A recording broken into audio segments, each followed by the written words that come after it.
மதராசி மையத்தில் வீடுகள் இடிக்கப்பட்டதால் துன்புற்றுள்ள 370 தமிழர் குடும்பங்களின் வாழ்வுக்கு உதவும் விதமாக முதலமைச்சர் மு.க.ஸ்டாலின் 50 லட்சம் ரூபாயை ஒதுக்கீடு செய்துள்ளார்.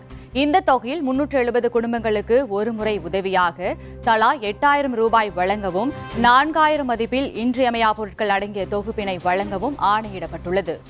அவருடைய வாழ்வாதாரத்திற்கு அவர்கள் தமிழகம் வருவார்களானால் அவர்களுக்கு அனைத்து வசதியிலும் செய்து தரப்படும் என்ற உத்தரவாதத்தையும் இப்பொழுது அங்கு இருப்பவர்களுக்கு முதல் கட்டமாக அவர்களுக்கு உதவி செய்ய வேண்டும் என்ற உணர்வின் அடிப்படையில் 8000 ரூபாயும் அதே போன்று 4000 ரூபாய் மதிப்புள்ள ஏறக்குறைய 12000 ரூபாய்க்கு இன்னைக்கு அவர்களுக்கு தேவையான உணவுப் பொட்டலங்களை கொடுத்து எங்களையும் அனுப்பி அவர்களுக்கு வழங்க வேண்டும் என்று உத்தரவு பிறப்பிக்கப்பட்டு வந்திருக்கிறாங்க.